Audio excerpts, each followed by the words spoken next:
ഞാൻ ഈ മഹാരാജാസ് കോളേജിലാണ് പഠിച്ചതെന്ന് പറഞ്ഞു. എനിക്ക് മഹാരാജാസ് കോളേജിൽ എന്നെ നടനാക്കാൻ അങ്ങനെ മഹാരാജാസ് കോളേജ് എന്ന് പറയുമ്പോൾ എനിക്കുണ്ടാകുന്ന ഉൾപ്പെടകം മഹാരാജാസിൻ്റെ എല്ലാ വിദ്യാർത്ഥികൾക്കും ഉണ്ടാകുന്നുണ്ട്.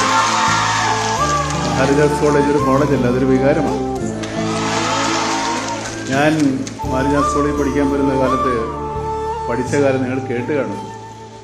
എൻ്റെ പേര് വേറെ ഒന്നായിരുന്നു. എനിക്കെൻ്റെ ഈ മുഹമ്മദ് കുട്ടി എന്നൊരു പേര് വളരെ അപരിഷ്കൃതമായി തോന്നിയതുകൊണ്ട് പരിചയമില്ലാത്ത സുഹൃത്തുക്കളോട് ഞാൻ എൻ്റെ പേര് ഓമർ ഷെരീഫ് എന്ന് പറഞ്ഞിരുന്നു.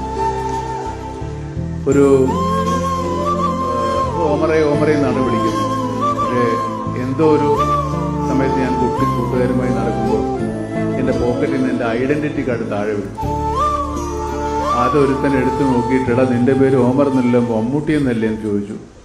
അന്ന് മുതലാണ് ഞാൻ എൻ്റെ സുഹൃത്തുക്കളുടെ ഇടയിലും ഇപ്പോൾ നിങ്ങളുടെ ഇടയിലും മമ്മൂട്ടി എന്നറിയപ്പെടുന്നത്. പക്ഷേ പലരും ചോദിച്ച ആരാണ് ആ മമ്മൂട്ടി എന്ന് പേരിട്ട ആളെന്ന്. പലരും സ്വമേധയാ മുന്നോട്ട് വന്ന് ഞാനാണെന്ന് പറഞ്ഞവരുണ്ട്. പക്ഷേ എനിക്കറിയാവുന്ന എനിക്ക് പേരിട്ട മമ്മൂട്ടി ദാണ്ട് അവിടെ ഇരിപ്പുണ്ട്.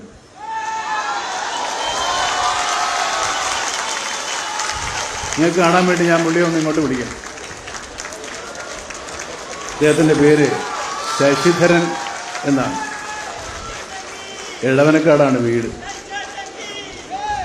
അല്ല, വേറൊന്നും കൊണ്ടല്ല, ഈ പല ആളുകളും ഈ പേര് ഞെട്ട ആളാണെന്ന് അവകാശപ്പെട്ടുകൊണ്ട് പല പത്രങ്ങളിൽ എഴുതുകയൊക്കെ ചെയ്തിട്ടുണ്ട്. അദ്ദേഹമാണ് എടവനക്കാടുള്ള ശശിധരനാണ് എനിക്ക് ആ പേരിട്ടത്. ആ പേരിടാനൊരു കാരണക്കാരൻ.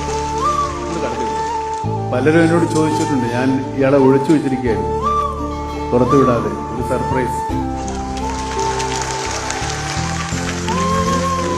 ഇങ്ങനെ 4 പേര് കാണുക ഇയാളെ പരിചയപ്പെടുത്തണമെന്ന് എനിക്ക് വലിയ ആഗ്രഹമുണ്ടായിരുന്നു. അതേതായാലും ഈ ഓർത്തൂട്ടിൻ്റെ ഈ വേദിയിൽ തന്നെയായിരുന്നു വളരെയേറെ സന്തോഷം.